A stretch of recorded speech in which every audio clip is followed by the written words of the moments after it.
அனைவருக்கும் வணக்கம். வல்லின சிறகுகள் ஒரு துளி கவிதை இணைந்து வழங்கும் மறையவில்லை மகாகவி தொடர் 9. இன்றைய நிகழ்ச்சியில் கனகாங்கி 3ஆம் ஆண்டு இளங்கலை மாணவி நம்மிடையே மகாகவியும் பேரத்தமிழும் என்ற தலைப்பில் உரையாற்ற இருக்கின்றார். அவரை தொடர்ந்து கயல்விழி, சிவசுப்பிரமணியன் இவர்கள் இருவரும் இசையில் மகாகவி என்ற தலைப்பில் உரையாற்ற இருக்கின்றார்கள். நிகழ்ச்சிக்கு நாம் செல்வதற்கு முன்னர் அண்மையில் நம்மை விட்டு மறைந்த பேராசிரியர் ஜெயதேவன் ஐயா அவர்களுக்கு புகழ் வணக்கம் செலுத்த இருக்கின்றோம். ஒரு நிமிடம் மௌனமாக நாம் அவரை நினைவு கூர்வோம்.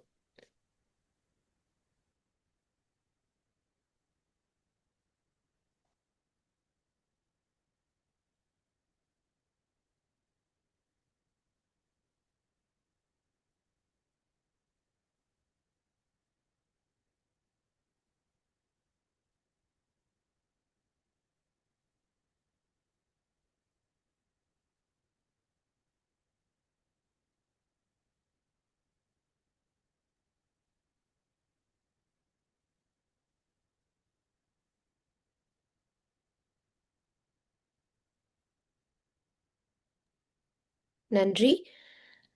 பேராசிரியர் ஜெயதேவன் ஐயா அவர்கள் சென்னை பல்கலைக்கழகத்தின் மேனாள் தமிழ்துறை தலைவராக பணியாற்றியவர். அகராதியியலில் இணையற்ற வல்லுநராக திகழ்ந்தவர். நம்முடைய வல்லின சிறகுகள் மற்றும் உலக பெண் கவிஞர் பேரவையினுடைய செயல்பாடுகளுக்கு மிகுந்த ஆதரவு அளித்து வந்தார். அது மட்டுமல்லாமல் அவருடைய மகள் மருத்துவர் அம்பிகாதேவி நினைவு பரிசு மூலம் நம் குழுவின் 7 பெண் கவிஞர்களின் நூல்கள் புதுச்சேரி ஒரு துளி கவிதை வாயிலாக வெளியிடப்பட்டன. அந்த 7 பெண் கவிஞர்களில் நானும் ஒருவள் என்பதை நெகிழ்ச்சியோடு இந்த இடத்தில் பதிவு செய்ய விரும்புகின்றேன்.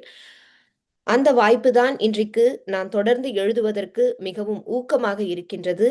ஐயா அவர்களை இந்த நேரத்தில் நாம் நினைவு கூர்வதில் உண்மையிலேயே நமக்கு மிகுந்த வருத்தம் இருக்கின்றது. அவர் நம்மை விட்டு பிரிந்து விட்டார் என்பதில் நமக்கு மிகுந்த வருத்தம் இருந்தாலும் கூட பல்வேறு பணிச்சுமைகளுக்கு இடையிலும் நமக்கு தொடர்ந்து ஆதரவு அளித்து கொண்டு வந்தவர்.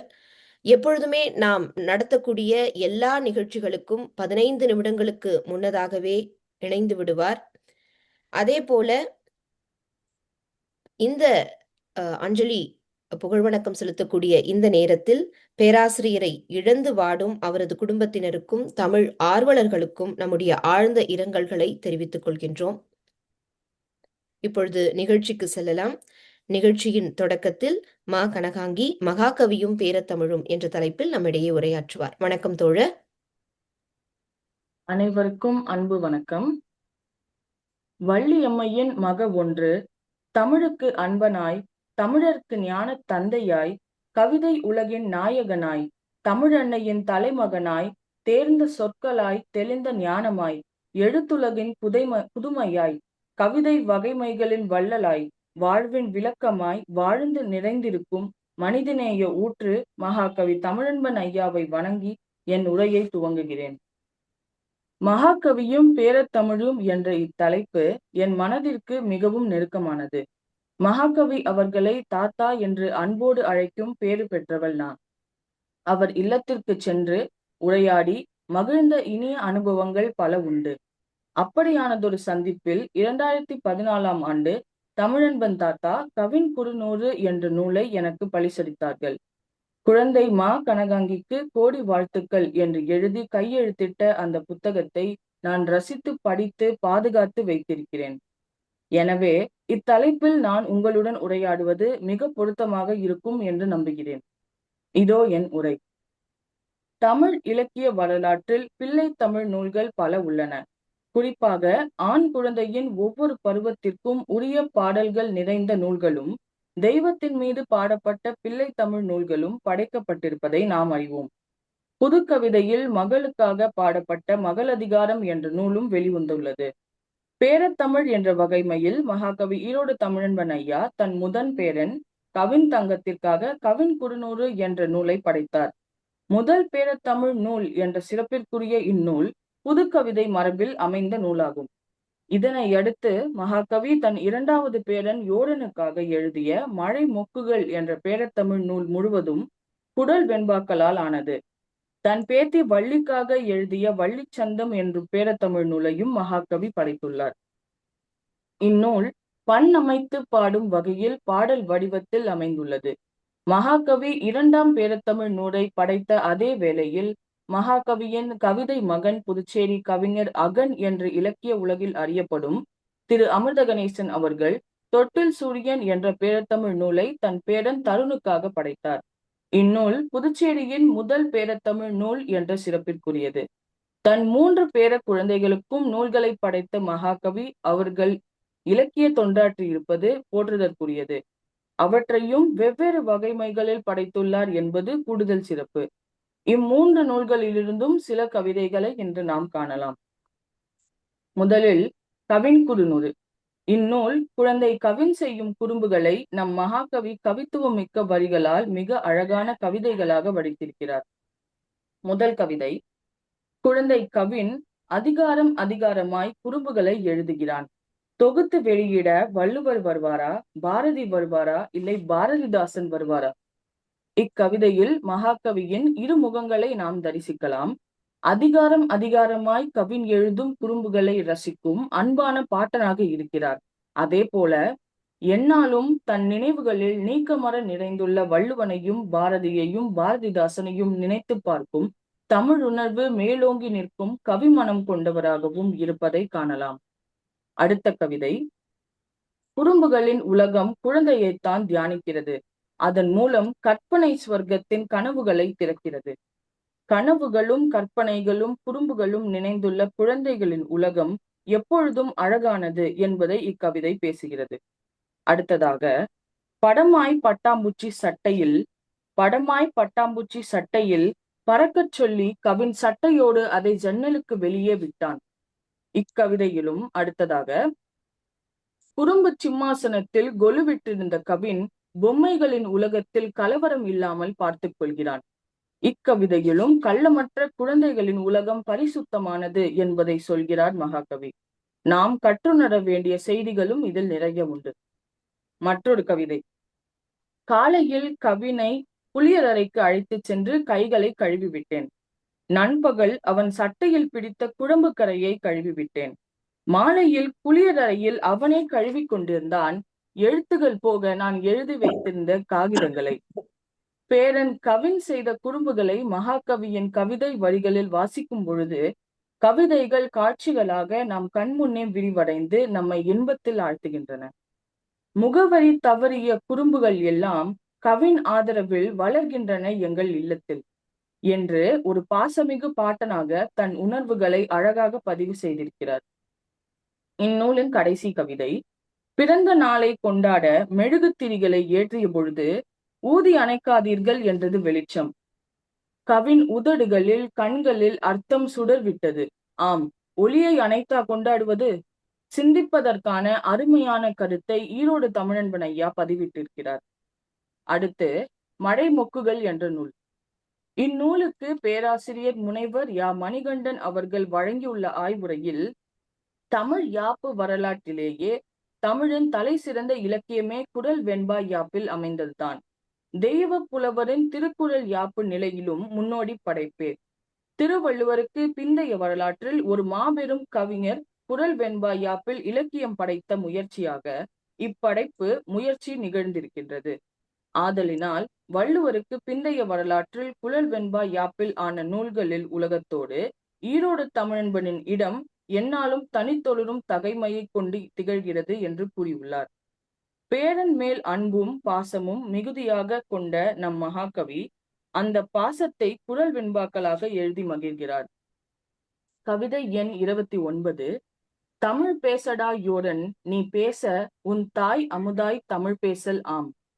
கவிதை எண் 41. உன் தமிழ் கேட்க உவப்போடு காத்துள்ளேன், என்னை ஏமாற்றுவாயா என்று தமிழ் மொழி மேல் உள்ள காதலை வெளிப்படுத்தியுள்ளார் மகாகவி. கவிதை எண் 42.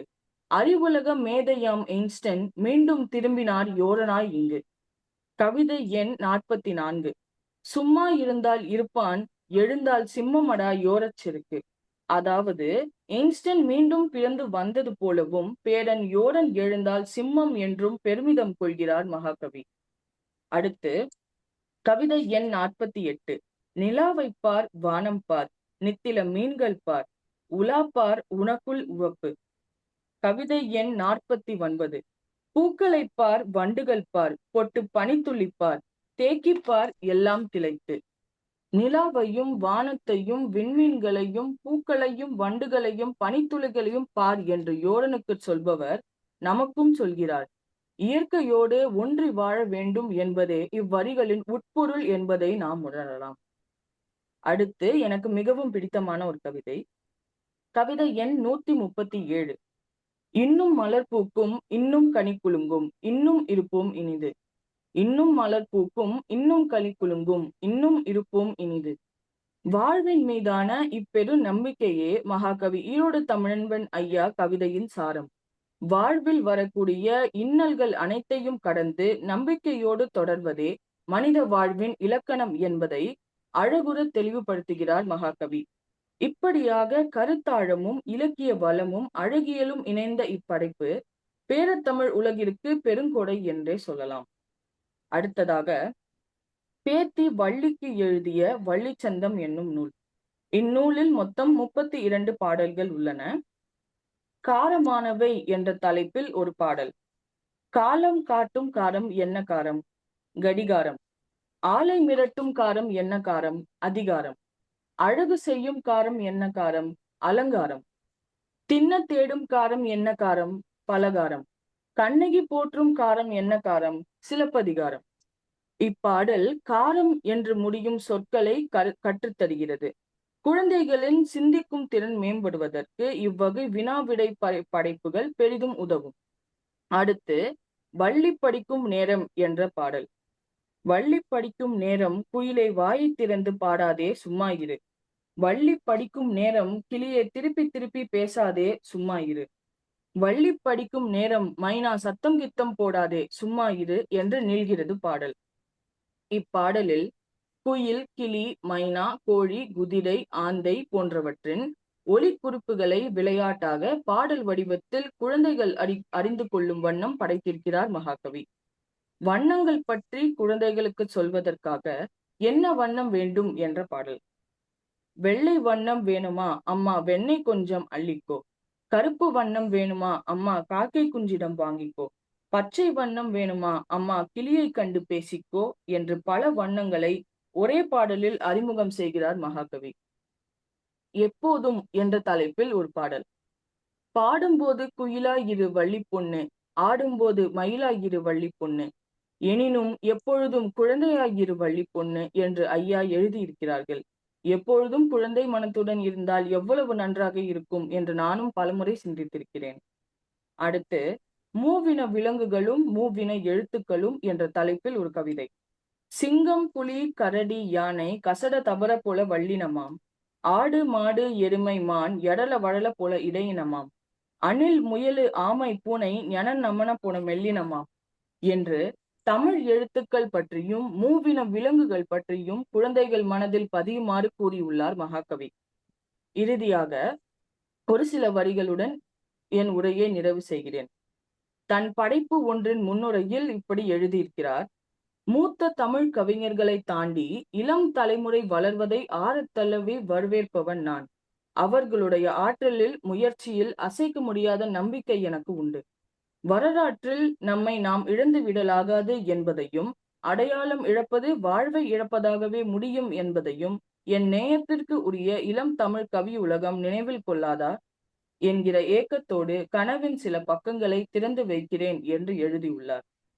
இப்படியாக ஒரு கவிஞன் தன்னுடைய சமுதாயத்தின் மீது அக்கறையும் அடுத்த தலைமுறை மீது அசைக்க முடியாத நம்பிக்கையும் கொண்டு அதற்கென தன் எழுத்தை கருவியாக்கி தன் வாழ்க்கை ஏட்டின் அத்தனை பக்கங்களையும் கவிதையால் நிரப்பி நிறைகுடமாக வாழ்ந்து இன்றளவும் நம் அனைவரின் உள்ளத்திலும் நிறைந்திருக்கிறார். அதனால்தான் அவர் மகாகவி. மறையவில்லை நம் மகாகவி. அருமையான வாய்ப்புக்கு நன்றி. கனகாங்கி, அருமையான ஒரு உரை. ஈன்ற பொழுதின் பெரிதுவக்கும் என்ற நிலையில் உங்களுடைய அம்மா அங்க நின்று கேட்டுக்கொண்டிருப்பார் என்று நினைக்கின்றேன். வித்யாக்கா, ரொம்ப சிறப்பான ஒரு வளர்ப்பு என்றுதான் சொல்ல வேண்டும். மிக சிறப்பான கருத்துக்களை மகாகவி அவர்களுடைய நூலிலிருந்து அவருடைய பேரனுக்கும் பேத்திக்கும் எழுதிய நூலிலிருந்து எங்களோடு பகிர்ந்து கொண்டீர்கள். மிக்க நன்றி. தொடர்ந்து வல்லினச்சிறகில் உங்களுடைய பயணம் தொடர வேண்டும் என்பது எங்களுடைய அவா. நன்றி கனகாங்கி. நிகழ்ச்சியில் தொடர்ந்து நம்மிடையே உரையாற்ற இருக்கின்றார் இரா. சிவசுப்பிரமணியன். இவர் ஒரு தமிழாசிரியர். இசையில் மகாகவி என்று தலைப்பு. வணக்கம் தோழர். வணக்கம் தோழர். வணக்கம். ஐயாவினுடைய தமிழ் ஓவியம் என்ற தலைப்பில் அமைந்த ஒரு கவிதையை இப்பொழுது உங்கள் முன் பாடலாக பாட இருக்கிறேன்.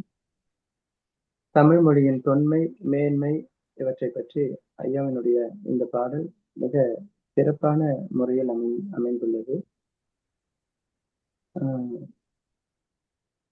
அவரை சந்திக்க இயலவில்லை. அதை மட்டும்தான் நான் ஒரு பெரிய குறையாக நான் கருதுகிறேன். காணொளியில் அவரை பற்றி நிறைய அவருடைய உரைகளையும் கவிதைகளையும் முத்தமிழறிஞர் கலைஞருடைய அந்த பட்டிமன்றம் அதில் அவர் பேசிய அந்த உரை எத்தனையோ நான் வியந்திருக்கிறேன் அவரை பார்த்து. அப்படிப்பட்ட ஒரு மகாகவியின் பாடலை மெட்டமைத்து பாடுவதில் பேரு வகை கொள்கிறேன். கவிதை 583ஆம் கவிதை, தமிழ் ஓவியம். காலம் பிறக்கும் முன் பிறந்தது தமிழே, எந்த காலமும் நிலையாயிருப்பதும் தமிழே. காலம் பிறக்கும் முன் பிறந்தது தமிழே, எந்த காலமும் நிலையாயிருப்பதும் தமிழே. அகமாய் புறமாய் இலக்கியங்கள் அவை அமைந்ததை சொல்லும் இலக்கணங்கள், நிகரில காப்பிய பூவனங்கள் உன் நெஞ்சம் நடத்தட்டும் ஊர்வலங்கள். காலம் பிறக்கும் முன் பிறந்தது தமிழே, எந்த காலமும் நிலையாயிருப்பதும் தமிழே. ஏன் இவ்விருட்டன கேட்டு வரும் நீதி ஏந்திய தீபமாய் பாட்டு வரும். மானிட மேன்மையை சாதித்திட குரல் மட்டுமே போதுமே ஓதி நட. காலம் பிறக்கும் முன் பிறந்தது தமிழே, எந்த காலமும் நிலையாயிருப்பதும் தமிழே. எத்தனை எத்தனை சமயங்கள் தமிழ் ஏந்தி வளர்த்தது தாயனவே. சித்தர் மரபிலை தீதற்கும் பொது சிந்தனை வீச்சுகள் பாய்ந்தனவே. காலம் பிறக்கும் முன் பிறந்தது தமிழே, எந்த காலமும் நிலையாயிருப்பதும் தமிழே. விரலை மடக்கியவன் இசையில்லை எழில் வீணையில் என்று சொல்வது போல், குறைகள் சொல்வதை விட்டு விட்டு புது கோலம் புனைந்து தமிழ் வளர்ப்பாய். காலம் பிறக்கும் முன் பிறந்தது தமிழே, எந்த காலமும் நிலையாயிருப்பதும் தமிழே. காலம் பிறக்கும் முன் பிறந்தது தமிழே, எந்த காலமும் நிலையாயிருப்பதும் தமிழே. நன்றி.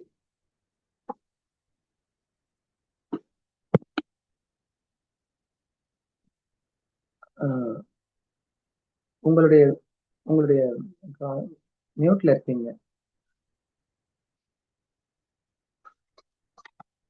நன்றி நன்றி நன்றி.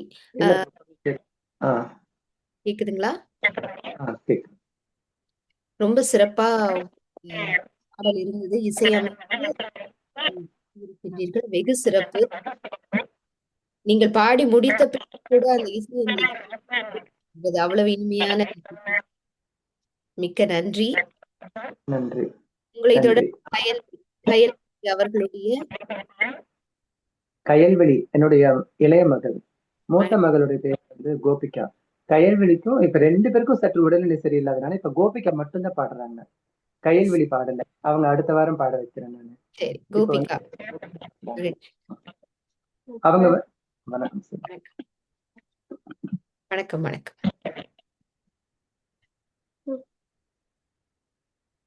கவிதை 865 தத்து பித்துவம் என்ற தலைப்பில் அமைந்த கவிதை. இது உங்களுக்காக பாடலாக.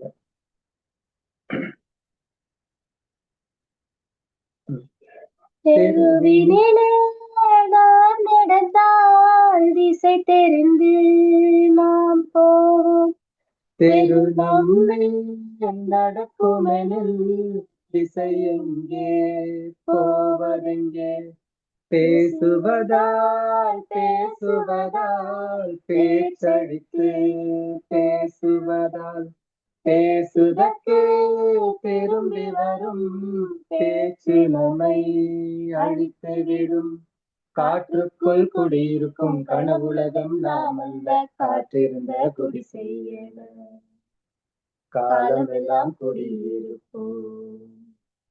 குடிவந்த காற்றாலும் குடிசை கரை சரிந்து விழும் முடிவடையா காற்றுக்குள் குடியேற முடிந்திருமா? இருள் வந்து விளக்கணைக்க விளக்காயிருப்போமோ? மறுவிருளின் உறவாக அவ்விருளில் மடிவோமா?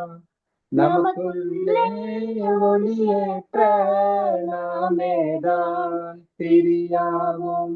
நமக்குள்ளே சுடர் பரவ நாமேதான் விளக்காவோம். எல்லோரும் எளிதாக புரிந்து கொள்ள எளிதாக பொல்லாத சொல்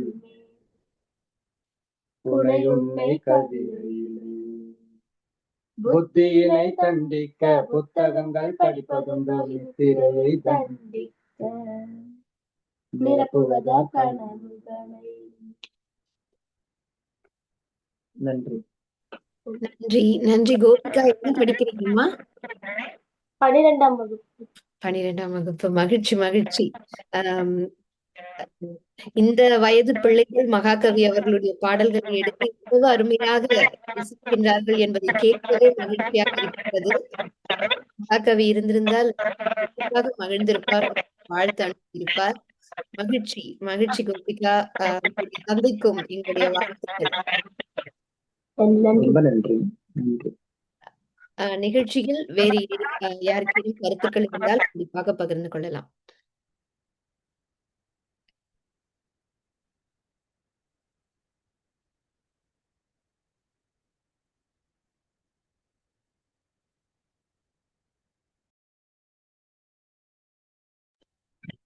இது நம்ம தொடர்ச்சியா எத்தனை வாரங்கள் நம்ம வந்து நிகழ்த்தலாம்? இது தொடர் நிகழ்ச்சி தாங்கய்யா. நீங்க தொடர்ந்து பங்கெடுத்துக் கொள்ளலாம், உங்களுக்கு வாய்ப்பு கிடைக்கும் பொழுது. நான் வாய்ப்பு கிடைக்கும் போது கட்டாயம் நான் பங்கெடுத்துக் கொள்றேன்.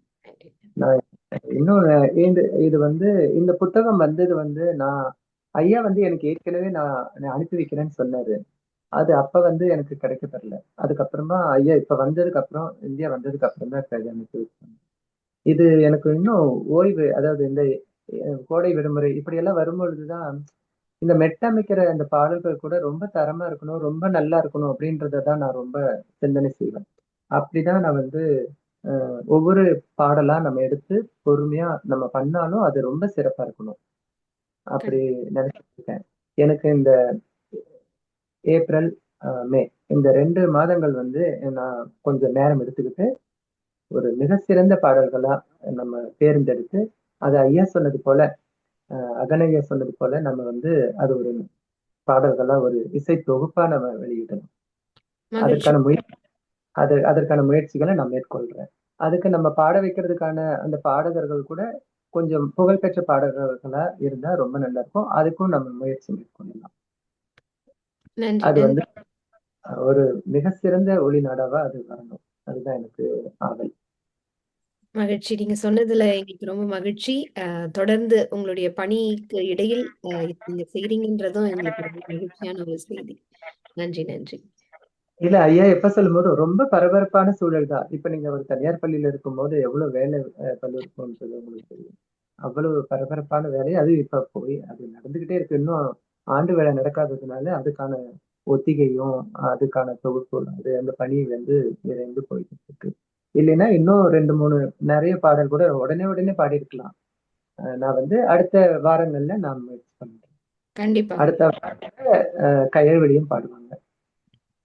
மகிழ்ச்சி. நன்றி, நன்றி. ரொம்ப நன்றி. தொடர்ந்து பேராசிரியர் முத்து சண்முகம் அவர்கள். வணக்கம் ஐயா. வணக்கம், அனைவருக்கும் வணக்கம். ஒரு வித்தியாசமான ஒரு அனுபவம் இன்றைய தொடர் நிகழ்ச்சியிலே நமக்கெல்லாம் வாய்த்திருக்கிறது. அகனையா அவர்கள் தமிழர்களுடைய கவிதைகள் எல்லாம் தொகுத்து ஒரு அற்புதமான தலைப்பை அதை வைத்திருந்தார். எரிதழலும் இளம் காற்றும். பல நேரங்களில் நாம் அவருடைய எரிதழலினுடைய அந்த வெப்பத்தை எல்லாம் நாம் பார்த்தோம். இன்று காலையிலே இளம் காற்றினுடைய அந்த மென்மையையும் அந்த சில்லிட்ட தன்மையை நாம் எல்லாம் அனுபவித்தோம். கனகாங்கி, சிவசுப்பிரமணியம், கோபிகா ஆகியோருக்கு இந்த இளம் குழந்தைகளுக்கு நம்முடைய வாழ்த்துக்களையும் பாராட்டுக்களையும் முதலில் வழங்கிக் கொள்வோம். இயல் தமிழும் இசைத்தமிழும் முத்தமிழிலே சிறப்பான இடத்தை பெறுகின்றன. அது இரண்டையும் தமிழம்மன் கவிதைகளிலே எவ்வாறு கொலுவிற்றிருக்கிறது என்பதையெல்லாம் இந்த சின்ன குழந்தைகளினுடைய பேச்சின் மூலமாக, இசையின் மூலமாக நாம் பெற்றோம். மகிழ்ச்சி. அவர்களுடைய அந்த இயல்பான வெளிப்பாட்டிற்கு கொஞ்சம் வலு சேர்க்கிற விதத்திலே ஒரு 2 செய்திகளை மட்டும் இங்கே இணைப்பது பொருத்தமாக இருக்கும் என்று கருதுகிறேன்.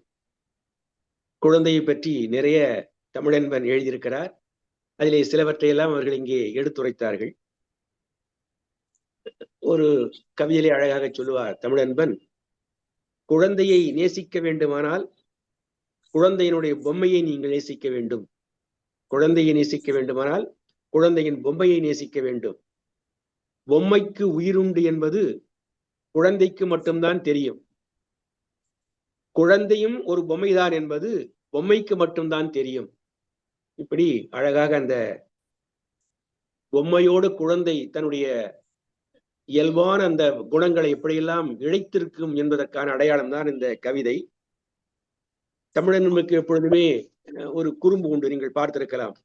எவ்வளவுதான் அவர் மென்மையான கவிதை சொன்னாலும் கூட அதற்குள்ளே ஒரு சமூக மாற்றத்திற்கான ஒரு சின்ன ஒரு வெடிகுண்டு அதில் எப்பொழுதும் இருக்கும். பேரன் கவியினோடு அவர் கடற்கரைக்கு உலா வந்த பொழுது அங்கே ஏற்பட்ட ஒரு சின்ன அனுபவத்தை கவிதையாக ஆக்கியிருப்பார். கடற்கரையிலே ஒரு நாள் காந்தி நிற்பது போல நின்று காட்டினான் என்னுடைய பேரன் கவின். கடற்கரையில் ஒரு நாள் காந்தி நிற்பது போல நின்று காட்டினான் கவின். சிலைக்குள் இருந்த காந்தி சிலிர்த்து போனார். இவன் ஒருவனேனும் என்னை போல் நிற்கிறானே. காந்தி இன்றைய தினம் மறக்கப்பட்டிருப்பதையும் காந்தி போல் யாரும் வாழவில்லை என்பதையும் ரொம்ப தெளிவாக அந்த கவிதையை ஆக்கியிருப்பார். எனக்கு ஒரு சின்ன நண்பரோடு சேர்ந்த ஒரு அனுபவத்தை இங்கே பகிர்ந்து கொள்வது சரியாக இருக்கும் என்று கருதுகிறேன். ஒரு திரைப்பட பாடல் உங்களுக்கெல்லாம் நினைவு இருக்கும் என்று கருதுகிறேன். ஒரு காதலன் காதலியை பார்த்து பாடுகிற பாடலாக அது வரும். நீதானே எந்தன் பொன் வசந்தம், புது ராஜ வாழ்க்கை நாளை என் சொந்தம். இந்த பாட்டு தொலைக்காட்சியை ஒலித்துக் கொண்டிருந்தது. அதை அந்த நண்பருடைய குழந்தை கேட்டுவிட்டு வெளியிலே வந்து அந்த குழந்தை தானாக பாடியதாம். நீதானே எந்தன் பொன் வசந்தம், புது ராஜ வாழ்க்கை நாளை என் சொந்தம். ஆனால் அதற்கு ராஜ வாழ்க்கை என்றால் என்ன என்று தெரியாது, பொன் வசந்தம் என்று சொன்னால் என்ன தெரியாது. அதற்கு தெரிந்த அந்த அனுபவமான வார்த்தைகளை வைத்து அந்த பாட்டை திரும்பி பாடிதாம் அந்த குழந்தை. நீதானே எந்தன் ரொம்ப சொந்தம் என்று அந்த குழந்தை பாடியதாக ஒரு தந்தை சாகித்து சொன்னார். நீதானே எந்தன் ரொம்ப சொந்தம். உள்ளபடியே காதலனுக்கு காதலியும் காதலிக்கு காதலியும் தான் நிறைய சொந்தம் இருப்பார்கள். ஆனால் ரொம்ப சொந்தம் இயல்பாகவே அந்த காதலனுடைய ஆழத்தை அந்த குழந்தையினுடைய 2 சொற்கள் அழகாக அவளை அறியாமலே எடுத்து வைத்திருக்கிற அந்த தன்மையை அவர் நிகழ்ச்சியோடு சொன்னார். அதை இந்த நேரத்தில் கூட நான் பகிர்ந்து கொள்கிறேன். தமிழன்பன் அவர்களுக்கு எப்பொழுதுமே அந்த கவிதையிலும் கவிதை சொற்களிலும் இருக்கிற ஈர்ப்பு நமக்கு எல்லோருக்கும் நன்றாக தெரியும். அவர் ஒரு கவிதை எழுதினாராம். அந்த எழுதி வைத்த கவிதையிலே ஒரு வார்த்தை தொலைந்து போய்விட்டதாம். அவர் தேடிக்கொண்டிருக்கிறார். பிறகு அவருக்கு கிடைத்து விட்டது. அதை அவர் ஒரு கவிதையாக்குகிறார். எழுதி வைத்த கவிதையில் வார்த்தை ஒன்று எங்கோ தொலைந்து போனது. எழுதி வைத்த கவிதையில் வார்த்தை ஒன்று எங்கோ தொலைந்து போனது. என்ன செய்வதென்று ஏங்கிய என் கண்முன் தெருவில் ஆடிவிட்டு திரும்பி வந்தான் என் குழந்தை. அடடே, காணாமல் போன கவிதை வார்த்தை அவன் சின்ன கண்களிலே மின்னல் அடித்தது என்று அந்த கவிதையை முடிப்பார். கண்களும் கவி பாடுதே, கட்டிலுக்கு மிக நெருங்கி வந்தாள், அவள் கண்ணிரண்டில் கவிதை கொண்டிருந்தாள் என்று கண்களிலே கவிதை எப்பொழுதுமே சிலிர்த்துக் கொண்டிருக்கும் என்பதை தன்னுடைய பேரன் கண்களிலே தமிழன்பன் பார்த்தார் என்பதை அவர் இங்கே பதிவு செய்து வைத்திருக்கிறார். இப்படி ஏராளமான கவிதையினுடைய மொட்டுக்கள், அது மழை மொக்குகள் என்ற தலைப்பில் அவர் ஆக்கிய கவிதையாக இருக்கட்டும், அவர் எப்பொழுதுமே சிலாகித்து பேசுகிற, அவர் விருப்பத்தோடு படைக்கிற கவிதைகளிலே எல்லாம் அந்த குழந்தைத்தன்மையும் அந்த மழலையினுடைய மென்மையும் எப்பொழுதுமே இருக்கும் என்பதற்கான அடையாளங்களாக ஒன்றிரண்டை உங்களோடு நான் இப்பொழுது பகிர்ந்து கொள்கிறேன். இப்படி ஏராளமான கவிதைக்கான களங்கள் தமிழனுடைய கவிதையிலே இருக்கிறது. அதிலே ஒன்றைத்தான் இன்றைய தினம் இந்த 3 பேரும் நமக்கு ஒருவாறு அறிமுகப்படுத்தியிருக்கிறார்கள். அவர்களுக்கு நம்முடைய பாராட்டுதலையும் வாழ்த்துக்களையும் தெரிவித்துக் கொள்வோம். இந்த நிகழ்ச்சி ஏற்பாட்டை தொய்வில்லாமல் நிகழ்த்தி கொண்டிருக்கிற கனிமொழி அவர்களுக்கும், ராஜி அவர்களுக்கும், அகன் அவர்களுக்கும் நன்றி சொல்லுவது என்பது அது நாகரிகமானது மட்டுமல்ல, அதை சொல்லாமல் போவது மிகவும் சோகம் என்பதாலே நான் கண்டிப்பாக ஒவ்வொரு முறையும் சொல்ல வேண்டும். உங்கள் அத்தனை பேருக்கும் என்னுடைய நன்றியை நான் உரித்தாக்கிக் கொள்கிறேன். அது இன்னொரு சிறப்பு என்னவென்று சொன்னால், இந்த தொடர் மறையவில்லை மகாகவி என்ற தொடருடைய தொடக்க நாளில் நீங்கள் எந்த அளவிற்கு ஆர்வத்தையும் அக்கறையையும் உங்களுடைய ஈடுபாட்டையும் காட்டினீர்களோ, அதிலே ஒரு சிறிதும் குறையாமல் இந்த 9வது தொடர் வரையிலே நீங்கள் அதை கொண்டு வந்திருக்கிறீர்கள். ஆக இது 9வது தொடர். தமிழன்பனுடைய கவிதை ரசத்தை பருகிக் கொண்டிருக்கிறோம். அது நவரசமாக இன்றைய தினம் நமக்கு வாய்த்திருக்கிறது. மீண்டும் நன்றி, வணக்கம். நன்றி ஐயா. எப்பொழுதும் போல இங்கு பேசிய அத்துணை உரைவீச்சாளர்களையும் நீங்கள் வாழ்த்தி உங்களுடைய கருத்துக்களையும் பதிந்தமைக்கு மிகுந்த நன்றி. அந்த குழந்தையின் தவறு கூட எவ்வளவு அழகான ஒரு தமிழ் கவிதையாக வெளிவந்தது என்ற அந்த திரைப்பட பாடலை நீங்கள் சுட்டியதன் மூலம் நாங்கள் அறிந்து கொண்டோம். அந்த செய்தியையும் பகிர்ந்து கொண்டதற்கு நன்றி. நிகழ்ச்சியில் வேறு யாருக்காவது கருத்துக்கள் இருந்தால் பகிர்ந்து கொள்ளலாம்.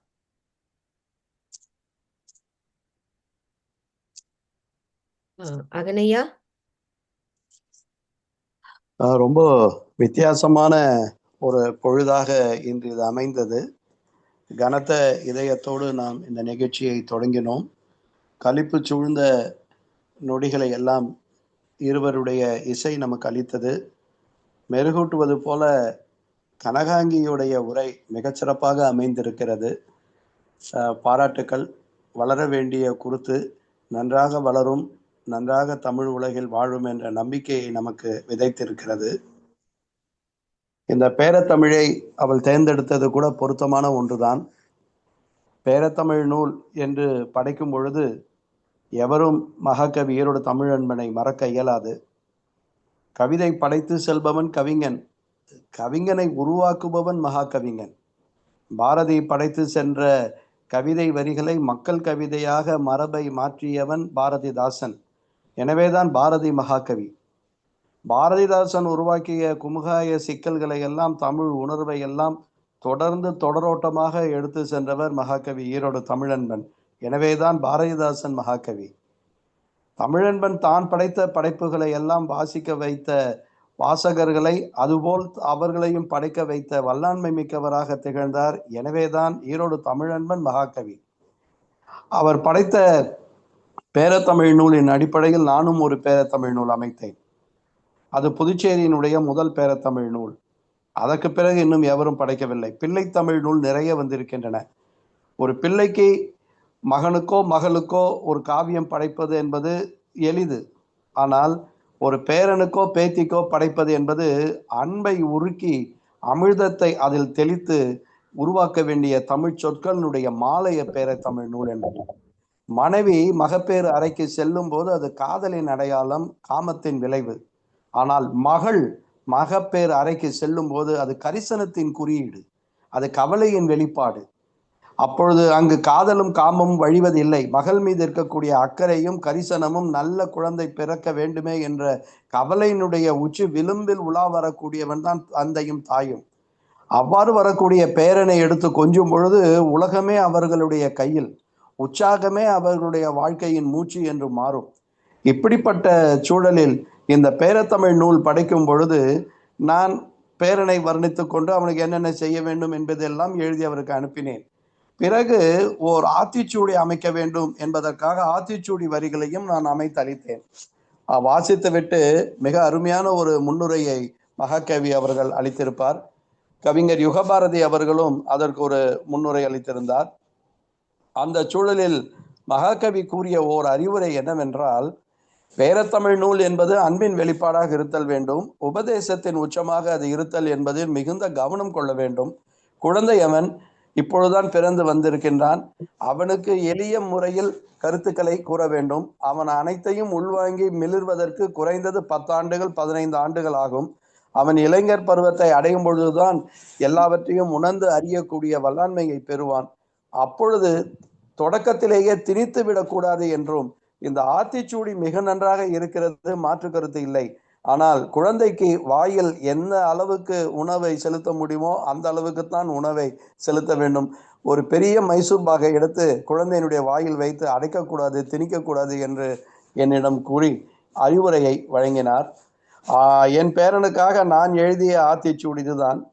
புதிய ஆத்திச்சூடி உனக்களிப்பேன் பூபால புயலே, பதியவை நெஞ்சில் பயணம் தொடங்கு பாரினில், அலைந்து திரி காமம் எரி சுயம் துற அன்பினில் கரை சமத்துவம் நிறை, ஆணவம் பிள ஆசை அல மழலை தூக்கு ஆண்டுகள் கழிவது வாழ்வல்ல உணர், இல்லாதது கொடு கடலடி தொடு இழி லஞ்சம் ஒழி சோம்பல், ஈரம் விரும்பு கவிதை பழகு ஈகை அழகு ஈன்றோர் வணங்கு, உணர்வுடன் படு உண்மை உயிர் உயிரெல்லாம் நேசி தாய்மொழி சுவாசி, ஊரோடு நில் கழனி செல் ஊழியம் வாழ்வாக்கு அதில் நேர்மை கொள், எம்மொழியும் வாங்கு தன்மொழி ஓங்கு எங்கும் மானுடம் விரும்பு எவரும் நட்பே, ஏழைக்கு இறங்கு பசுமை விதை ஏற்றிவிடும் ஏனினி கைகொள், ஐவகை நிலம் போற்று வல்லமை சேர் ஐவிரல் ஆயுதம் அகிலம் ஆள், ஒழுக்கம் உயிராக்கு மறதி மற ஒன்றனும் மனிதர் தெளி தொடாமை நீக்கு, ஓடும் நதி ஒன்றாக்கு பிரிவினை போக்கு ஓய்வு இல்லை உழைப்பில் உணர் கனவை இயக்கு ஒளவை தமிழ்கள் வயோதிகம் மதி. இன்று மகாகவியை நினைத்துக் கொள்கிறேன் நான். நன்றி. மிக்க நன்றி ஐயா. உங்களுடைய வழிகாட்டுதலில்தான் இந்த நிகழ்ச்சி தொடர்ந்து நடைபெற்று கொண்டிருக்கின்றது.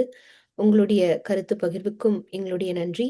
ஐயா அவர்கள் கூறியது போல் இந்த நிகழ்ச்சி ஒரு வித்தியாசமான நிகழ்ச்சி. ஏனென்றால் அடுத்த தலைமுறை மகாகவி ஐயா அவர்களுடைய கருத்துக்களை உள்வாங்கி இங்கே வெளிப்படுத்தியதை நாங்கள் மகிழ்ச்சியோடு பார்த்தோம். தொடர்ந்து இந்த நிகழ்ச்சி இவ்வாறு நடைபெற வேண்டும் என்ற எண்ணம் எங்களுக்கு உண்டு. நிகழ்ச்சியில் கலந்து கொண்ட அத்துணை நல்லுள்ளங்களுக்கும் எங்களுடைய நன்றி. மீண்டும் அடுத்த வாரம் சந்திக்கலாம். நன்றி, வணக்கம்.